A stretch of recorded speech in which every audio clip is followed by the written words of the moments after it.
African drums echoing off the walls, the students and staff at Morris Elementary dance to the beat of a djembe drum. Hello, I'm Carolee Allen for Channel 12. A special guest artist brought her djembes, didgeridoo, and doon-doons to teach the kids about African drumming. But polyrhythms and some tribal moves aren't the only things kids danced away with from her program. We had a visiting artist by the name of Fanziba Koster, who is an African drummer, specializes in African rhythms. She spent 6 weeks in Africa learning from her mentor, Madhu, and came and visited our school for the last 3 days. She's been here Wednesday, Thursday, and Friday, worked with all the children, 1st through 5th grades, during their music time, and all the children prepared, we came up with 2, 3, 4 different rhythms and put them all together and made some African polyrhythms. I am a rostered artist with the Iowa, Illinois, and Missouri Arts Councils. I make my living going around to schools teaching kids about African drumming and African culture.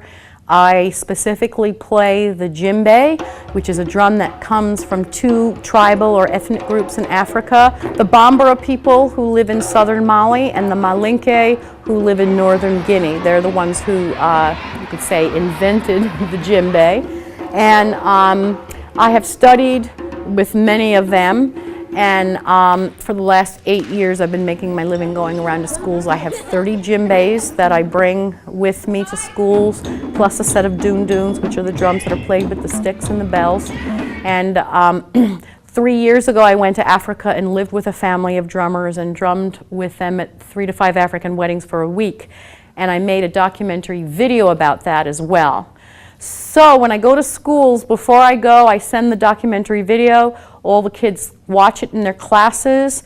Then when they meet with me, I take about 10 minutes and I answer questions. And the video gives them a really good understanding of what it's like living with a poor African family that has no sink, no shower, no toilet. They're cooking on a fire. I lived like that for about 2 months. So they see all of that in the video, and then the second half of the video is all about drumming at the wedding. So it gives them a good cultural background before I get here.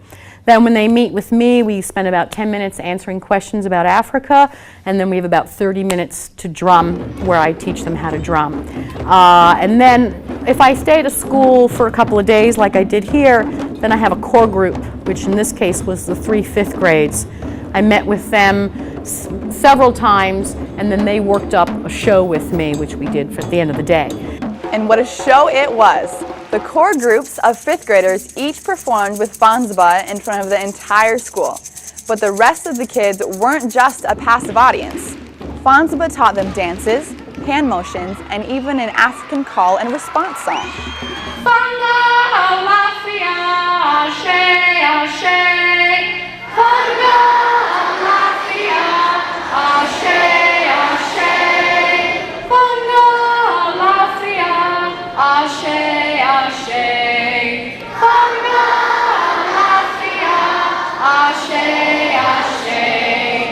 And while everyone had a whole lot of fun, the reasons for the event went beyond just having a good time. That the children would have exposure to multicultural parts of the world that they don't normally have. We do have some populations from Africa. We have a child from the Sudan, from the Ivory Coast, and we also have many African Americans here, so we wanted to expose them to different cultures. Well, for one thing, drumming is something that almost any kid can do, and it's a great way for kids to be part of a musical experience, because basically it's like a drum orchestra. And so a lot of kids who maybe would not excel in sports or music can come and do this, and very quickly, as you saw, the kids who just performed, they only met with me twice, and then we performed. So very quickly they can learn something and do it. So it gives them a good sense of self-confidence and achievement. It gives them a great sense of team building, because they have to work together and focus on one part while another group is playing another part. Secondly, it's just lots of fun. The kids just love it. I think every school should have a set of drums, frankly, in their elementary schools, I mean. And the other thing is I really want to help kids have a better understanding of other cultures and why other cultures do the things they do.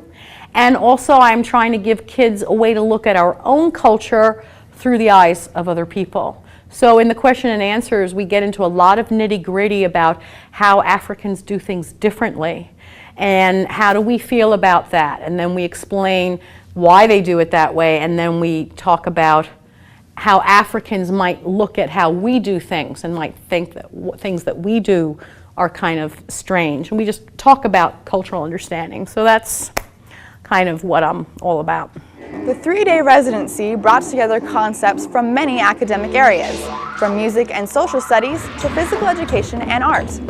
Many students designed their own bandanas in art class that they then wore during their performance. And while the experience was packed with fun and learning for the kids, the teachers also didn't miss a beat.